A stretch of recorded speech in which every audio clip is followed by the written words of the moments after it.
This is a Warspite special, and I'm back at a site that I know very, very well indeed, Baconsthorpe Castle in North Norfolk near Holt.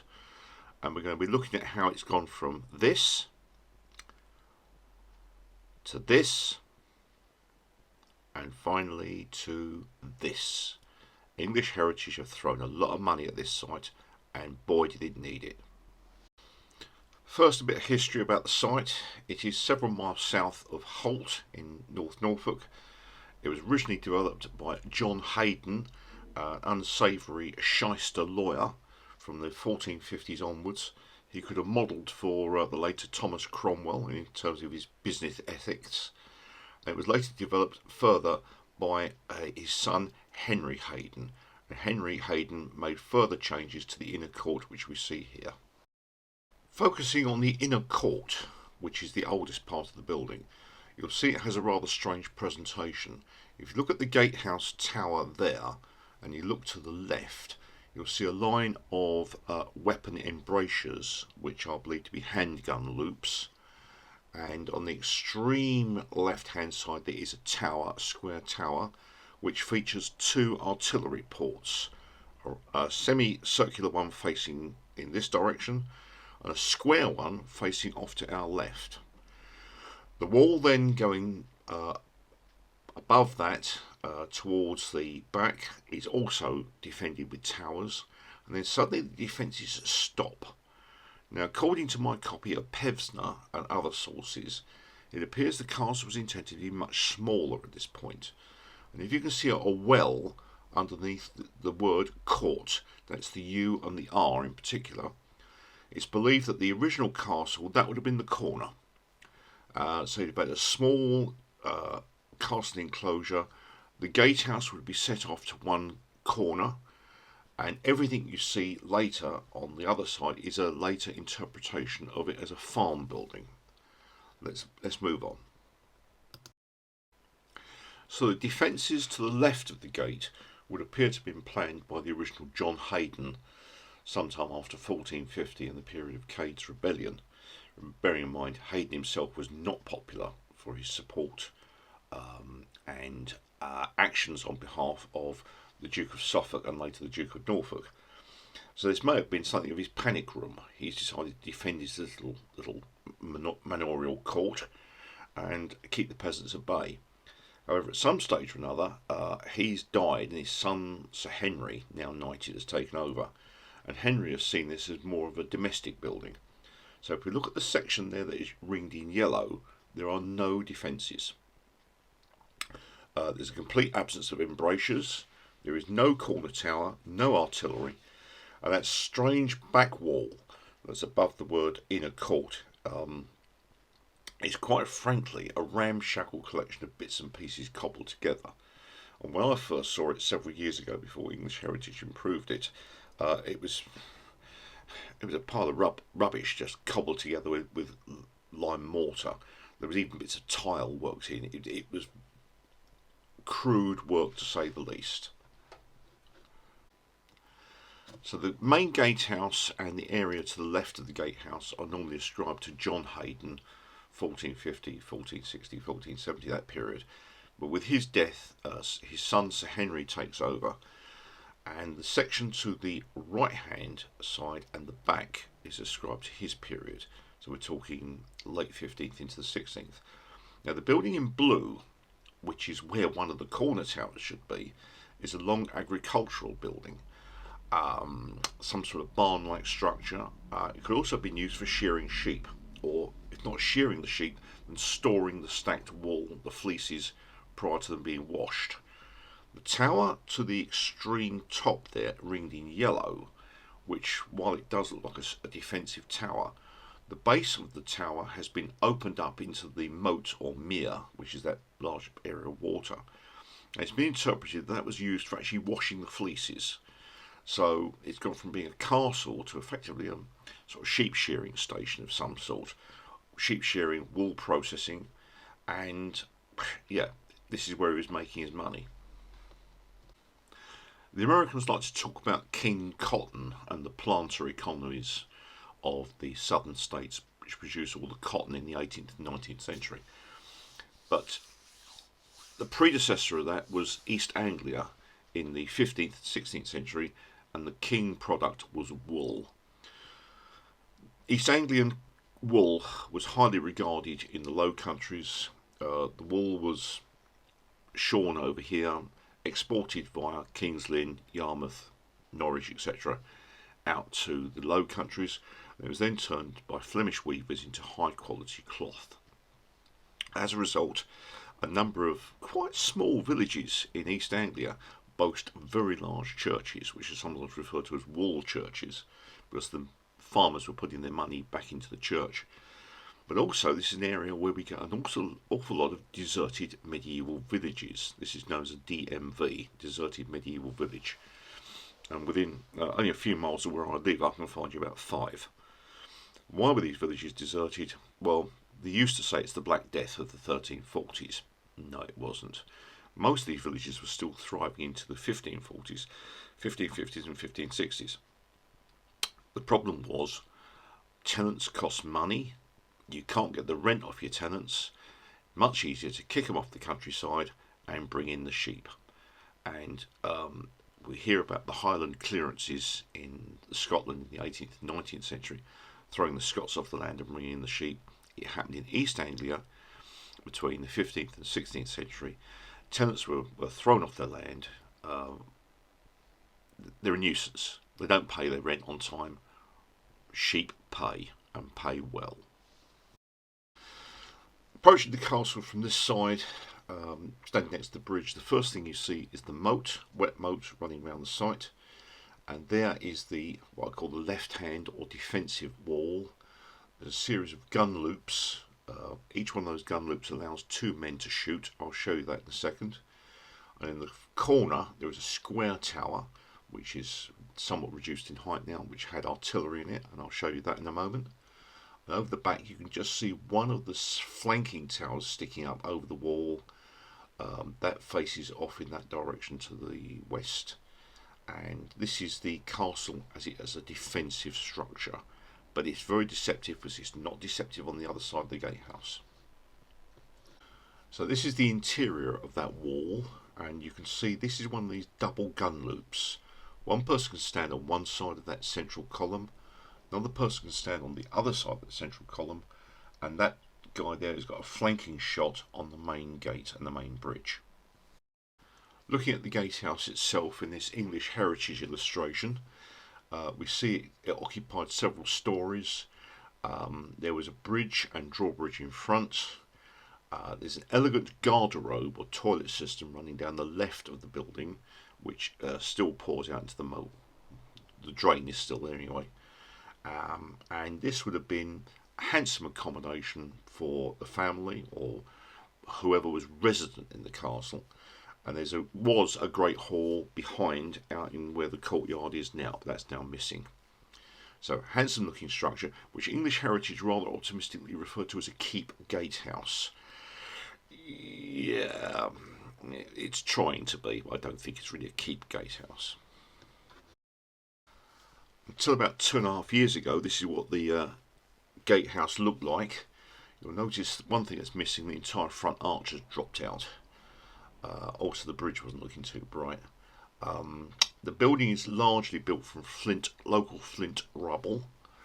That's the local building material. There is no good building stone in North Norfolk. This is why so many of these buildings get stone robbed later. People just use them as a quarry. But quite clearly, that front arch was not going to be with us for very long.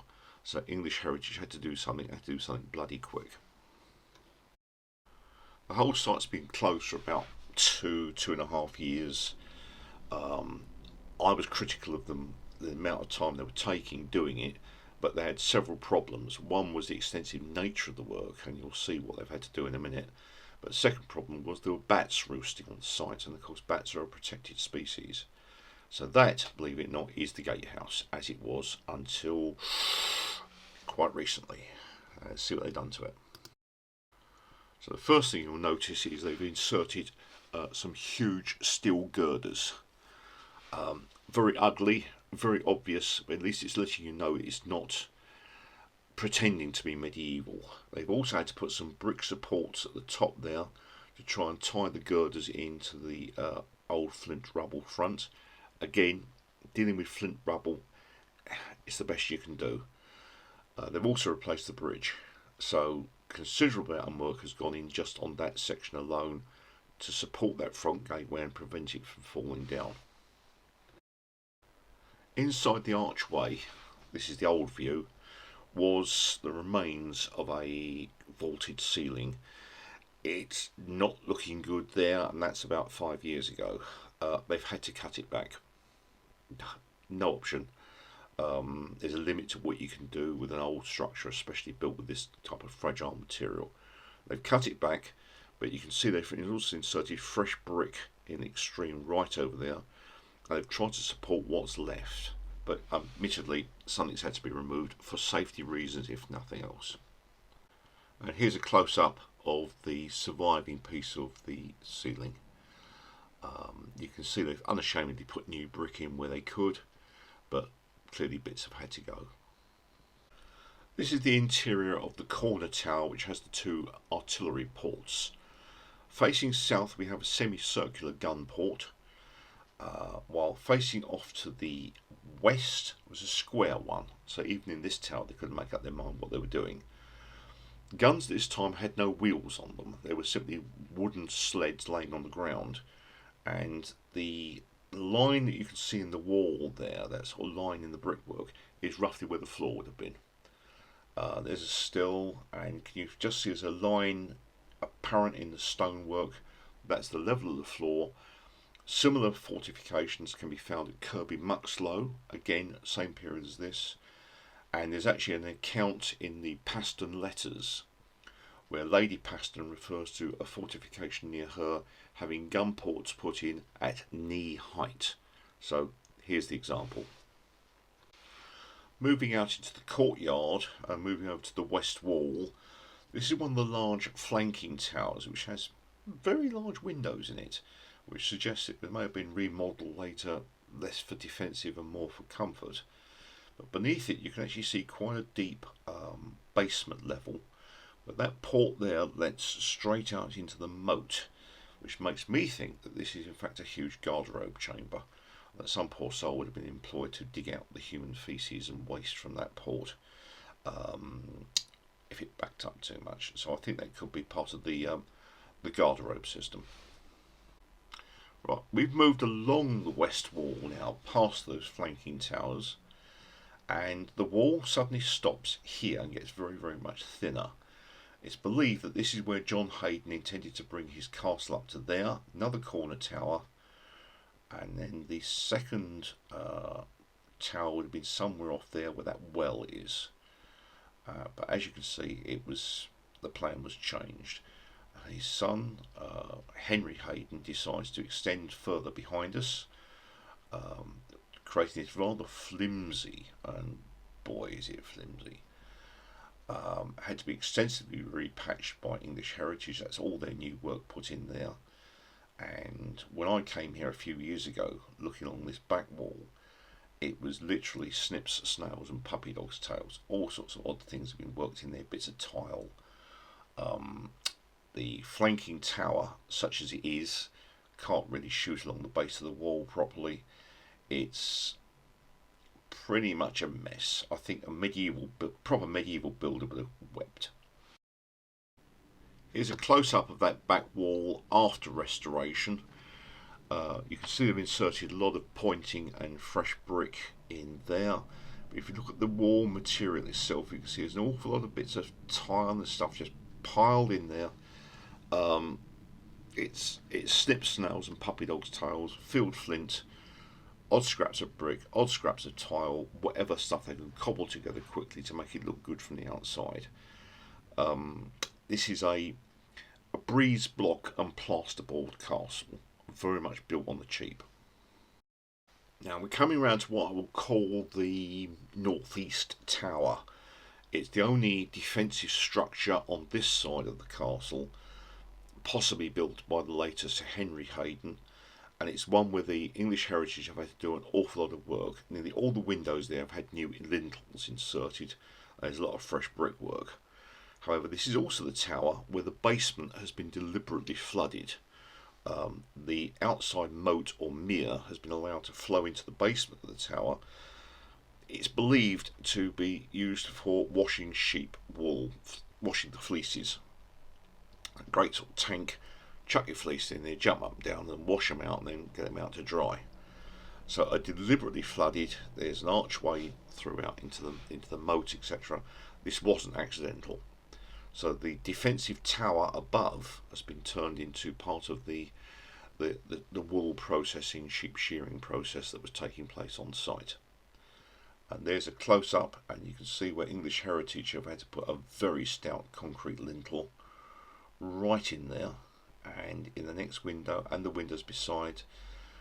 Basically, they knew they were going to have problems with this structure, and the only way to save it, there's a lot of repointing, and also there's a lot of capping taking place on all the walls. They've got to stop the weather from getting in and splitting the flints apart. I've been very critical of the standard of material used on the site. I should add that there's some excellent flint work visible. This is on the side of the gatehouse. As it's the earliest part of the building, perhaps more care was taken with it. What you have there is layers of knapped flint, which is known as flush work. They split the flints, flatten them out, and then in between the flints they then put in flint chippings. This is called galleting. It has other names, but galleting is the one most normally associated with it. And providing it's kept in good repair and kept properly pointed, a flint wall like this can last forever, because effectively what you're doing is you're covering your building in glass. Flint being silica, it's hard wearing, it doesn't react too badly to sunlight. It's a good, solid, durable material if it's kept well pointed. I've concentrated this episode on the inner court. I should point out there is an outer gateway, which I've avoided on this occasion.